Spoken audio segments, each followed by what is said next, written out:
मित्रों, हम सब कोई जानते हैं कि इस प्रदेश के अंदर कानून व्यवस्था की स्थिति कितनी अत्यंत ही चिंताजनक है। महिलाओं के संदर्भ में मैं उल्लेख करना चाहता हूं कि 18 महीने की सरकार और 2800 महिलाओं के साथ बलात्कार की घटना, और राज्य की सरकार महिलाओं के ऊपर हुए अनाचार, अत्याचार और बलात्कार की घटना को छुपाने का काम लगातार करते आ रही है, लगातार करते आ रही है।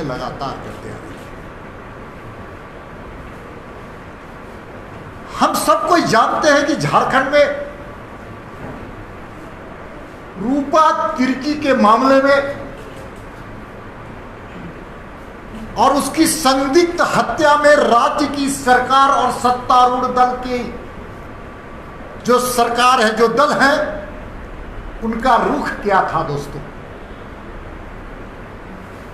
3 मई 2021 को साहेबगंज में महिला थाना प्रभारी के रूप में रूपा तिर्की काम करती थी। एक योग्य, प्रतिभाशाली, हमारे घर की, मेरे आंगन की, झारखंड की बेटी, प्रतिभाशाली बेटी की संदिग्ध हत्या होती,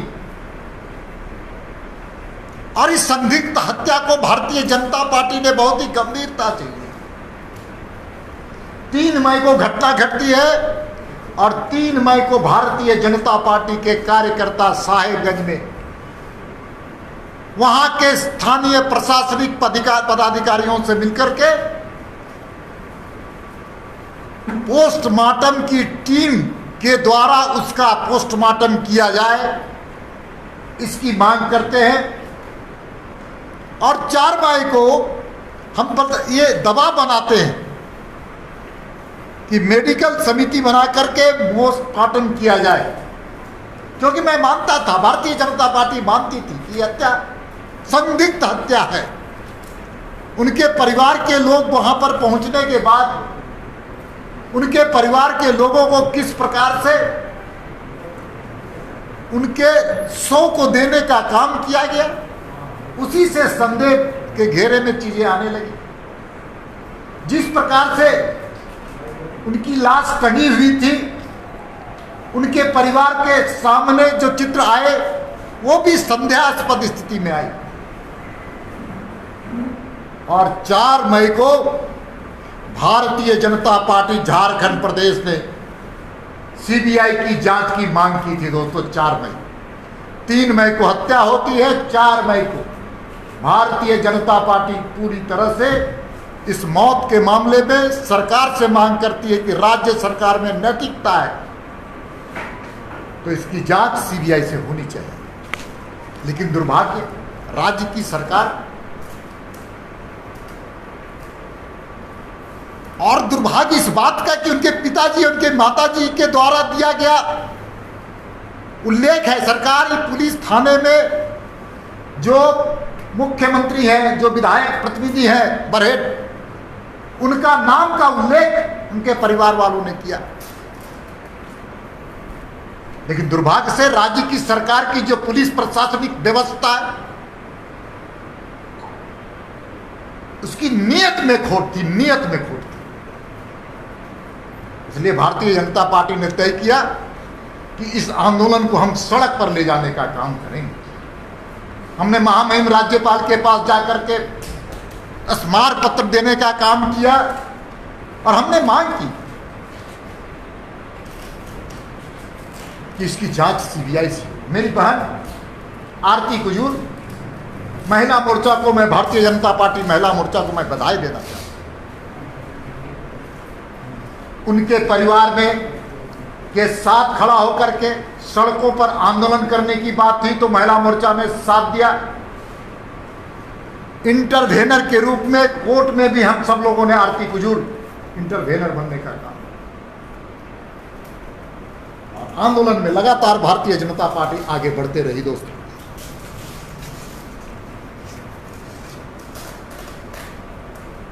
क्योंकि आप सब कोई जानते हैं कि जो जिस प्रकार का लाश मिला था, नाक से झांक मिल रहा था, इस प्रकार की संदिग्ध अवस्था थी। दुर्भाग्य तो तब हो गया कि मेरी बेटी, झारखंड की बेटी पर उल्टा रूपा तिर्की पर चरित्रहीन का आरोप लगाने का काम राज्य की सरकार ने की। वो वीडियो कैसेट जो भी होगा उसको सार्वजनिक करने का काम किया गया। वो झूठा या सच है ये जांच का विषय है। वो टेप सच है या झूठ है ये फोरेंसिक जांच के बाद पता चलता। लेकिन राज्य की सरकार ने अपने चेहरे को पे काली खटाने के लिए कई प्रकार के षड्यंत्र करने का काम किया दोस्तों।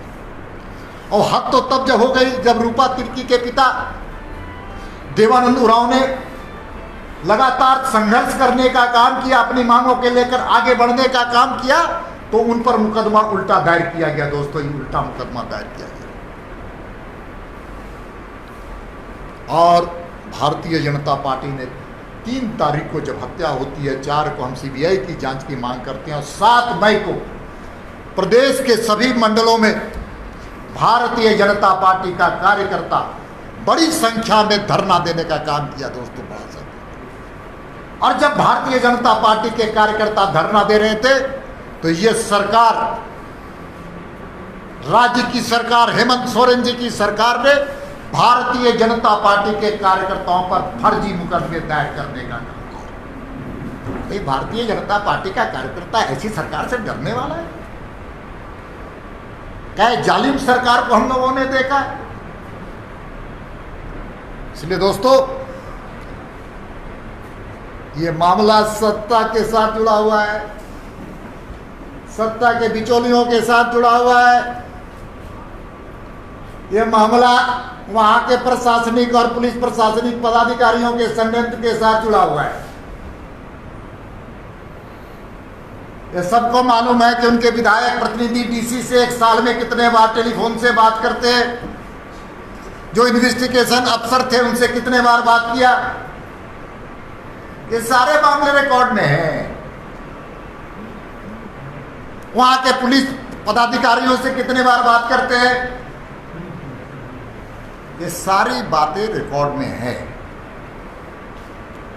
जो आप भी जानते होंगे। और जब कई चीजें उभर करके आएंगी तो कई रहस्य खुल करके सामने आएगी, पर दर परत कई चीजें सामने आएगी। इसलिए आज न्यायालय का जो आदेश आया है, भारतीय जनता पार्टी झारखंड प्रदेश उसका स्वागत करती है।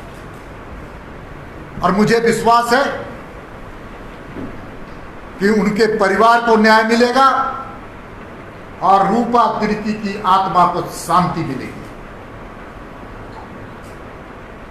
दुर्भाग्य तो तब हो गया जो सरकारी एडवोकेट जनरल और एडिशनल एडवोकेट जनरल ने इस मामले में सीबीआई न हो, इसके लिए भी लगातार प्रयास किया। और आज हाई कोर्ट ने एडवोकेट जनरल और एडिशनल एडवोकेट जनरल पर अवमानना का केस आगे केस बढ़ाने का काम किया।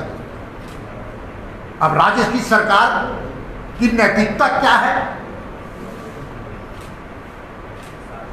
ये समय बताएगा, क्योंकि संदेह के घेरे में एडिशनल एडवोकेट जनरल और एडवोकेट जनरल आ चुके। बड़ा दुर्भाग्य। इसलिए हम आज भारतीय जनता पार्टी मानती है कि झारखंड के 3.5 करोड़ जनता की अभिव्यक्ति की न्यायपालिका के द्वारा जीत हुई। 3.5 करोड़ जनता आज इस निर्णय के साथ खड़ी। राजनीतिक दल के लोग, झारखंड मुक्ति मोर्चा के लोग, कांग्रेस के लोग, आरजेडी के लोग थोड़ा परेशान जरूर होंगे, लेकिन भारतीय जनता पार्टी 3.5 करोड़ जनता के साथ खड़ी है दोस्तों।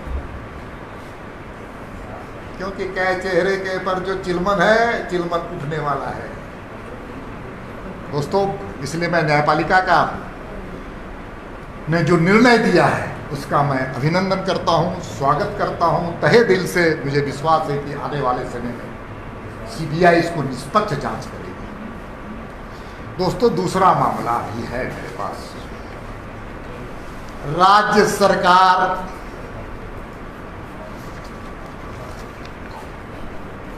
की नियत, निर्णय और नेतृत्व की कार्यस्थानी अभी कल देखने को मिला डीवीसी के मामले में। इनके नेता, झारखंड मुक्ति मोर्चा के नेता का आरोप था कि डीवीसी ने दोहरा नीति कायम किया है। सत्तारूढ़ दल के साथ अलग, भारतीय जनता पार्टी शासित राज्यों के साथ अलग, और जहां भाजपा नहीं है, भाजपा की सरकारें नहीं है, उसके साथ अलग नियत और का निर्णय लिया है डीवीसी ने। बढ़ चढ़ के उनके नेता बयान दे रहे हैं, अखबार में प्रेस कॉन्फ्रेंस करके कह रहे। मैं चुनौती देना चाहता हूं यहां के वित्त मंत्री को, अगर दम है, अगर झारखंड मुक्ति मोर्चा के नेता जो कल प्रेस कॉन्फ्रेंस कर रहे थे उनमें दम है, मुख्यमंत्री जी में दम है, तो मेरी चुनौती को स्वीकार करें। और उन्होंने जनता को विभ्रमित करने का काम किया डीवीसी के मामले में, उसके बारे में खुल करके सामने सच बोलने का काम करें। दुर्भाग्य, बहुत ही दुर्भाग्य, अत्यंत झूठ का पुलिंदा परोसने का काम किया राज्य की सरकार ने। कल मैं शाम को मुझे कई फोन आया ध्रुवा से कि ध्रुवा के रेसिडेंशियल इलाके में बिजली काट दी गई। मैंने ऊर्जा सचिव से बात करने का काम किया, तब मुझे जानकारी मिली कि राज्य की सरकार के नियत में खोट है। अब सोचिए, एचईसी का बिजली काट दिया गया। एचईसी में किसका सामान बन रहा था? डिफेंस का, जो भारत के सैनिकों की देश की सुरक्षा के लिए उनको ऑर्डर आया है, उनको आदेश आया है, और भारत के सैनिकों के हाथ को मजबूत करने के लिए, सैन्य कर्मियों के हाथ को मजबूत करने के लिए, देश की सुरक्षा के लिए, डिफेंस को मजबूत करने के लिए जो हथियार बन रहे हैं उसको भी बाधित करने का काम राज्य की सरकार ने किया। इसलिए मैं कॉन्डेम करता हूं राज्य सरकार के इस निर्णय और नियत पर। मैं आपको और बताना चाहता हूं, डीवीसी द्वारा, थोड़ा आप लोग भी उसको नजदीक से थोड़ा ध्यान से सुनिएगा, मेरा आग्रह और निवेदन भी है। डीवीसी के द्वारा मध्य प्रदेश, पंजाब, हरियाणा, दिल्ली, पश्चिम बंगाल, झारखंड, कर्नाटका, केरल को बिजली आपूर्ति की जा रही है। मैं थोड़ा और उल्लेख करना चाहता हूं, इसमें मध्य प्रदेश, हरियाणा बीजेपी शासित प्रदेश है, जहां पर कोई बकाया नहीं, जहां पर कोई बकाया नहीं है। मैं चुनौती दे रहा हूं यहां के वित्त मंत्री को, सच बोले और जनता से माफी मांगने का काम। तीसरा बीजेपी शासित प्रदेश कर्नाटक है, जहां मात्र 121 करोड़ रुपया बकाया है, जिसका नियमित भुगतान किया जा रहा है, कर्नाटक की सरकार कर रही है। गैर भाजपा शासित प्रदेश दिल्ली, जिस पर 587 करोड़ रुपए बाकी है, वो भी पैसा नियमित दे रहा है। पश्चिम बंगाल, वो भी नियमित अपना पैसा जो बकाया है, सीमित है, 100 करोड़ के अंदर है, वो भी नियमित पैसा दे रहा है। केरल के पास कोई बकाया नहीं है, केरल में बीजेपी की सरकार नहीं है, परंतु झारखंड राज्य पर डीवीसी का अनडिस्प्यूटेड, मैं शब्द का इस्तेमाल कर रहा हूं, 2376 करोड़ रुपए बकाया, 2376 करोड़ रुपए बकाया। अब इस बात को मैं कह रहा हूं तो दावे के साथ, कंज्यूम करने वाला डीवीसी का ग्राहक ये राज्य है, झारखंड भी ये राज्य है। तो बिजली का कंज्यूम कीजिएगा तो बिजली का पैसा देना पड़ेगा। जैसे हम बीजेपी की ये पार्टी के भवन अगर बिजली का पैसा भारतीय जनता पार्टी का कार्यालय नहीं देगा या दीपक प्रकाश नहीं देगा या आप नहीं देते हैं तो बिजली काट दी जाती है कि नहीं? काटी जाती है कि नहीं? तो इसका अर्थ है कि कंज्यूमर से पैसा लेकर के झारखंड की सरकार बंदरबाट करती है, बंदरबाट। और सबसे बड़ा घोटाला बिजली विभाग, उसका सबूत। इसलिए मैं कल बात कर रहा था एचईसी के संदर्भ में ऊर्जा सचिव से, तो मैंने कहा कि आपने बंद क्यों किया? उन्होंने कहा कि बकाया है। हमने बकाया है तो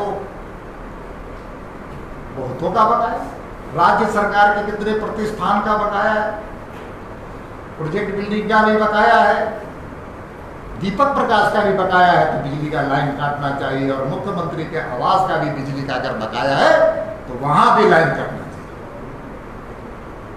कानून सबके लिए बराबर है, कानून से ऊपर कोई नहीं।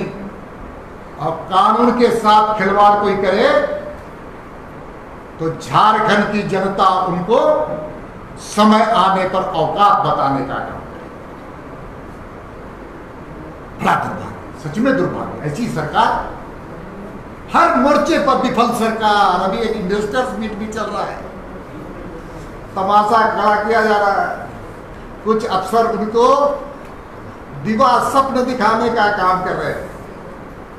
दिवा स्वप्न, आहा मुख्यमंत्री जी आपके यहाँ इन्वेस्टमेंट आ रहा है, कितना पैसा आया, किन लोग आए, कौन जो इस राज्य में जिनका पहले से उद्योग है उनका मजबूरी है एग्रीमेंट करना, लेकिन उनके टर्म्स एंड कंडीशन को मान नहीं पाते। ये शून्य बटा सन्नाटा इसका रिजल्ट निकलने वाला है। दूसरा, अब देखिए इन्वेस्टर्स मीट में एक ऐसा टेरर फंडिंग का जो एनआईए ने इस पर आरोप लगाया, एक ऐसा व्यवसायी, ऐसा उद्योगपति जिस पर एनआईए ने आरोपित किया है, उसको जेल की सजा होनी चाहिए, क्योंकि राज्य में उसने टेरर फंडिंग करने का उस पर आरोप है। उनके साथ मुख्यमंत्री जी का फोटो बहुत ही सुंदर और अच्छा आया है दोस्तों, बहुत ही सुंदर और अच्छा है। वाह है सरकार, गुरु पातकी को न्याय नहीं देते और टेरर फंडिंग वाले के साथ माला पहनते। वाह रे कैसी सरकार है। इसलिए दोस्तों बहुत ही गंभीर विषय है और मैं धन्यवाद फिर से न्यायपालिका को देता हूं कि न्यायपालिका ने आज रूपा तिर्की के मामले में बहुत ही अच्छा और उचित निर्णय दिया। उसका भारतीय जनता पार्टी स्वागत करती है। बहुत बहुत धन्यवाद।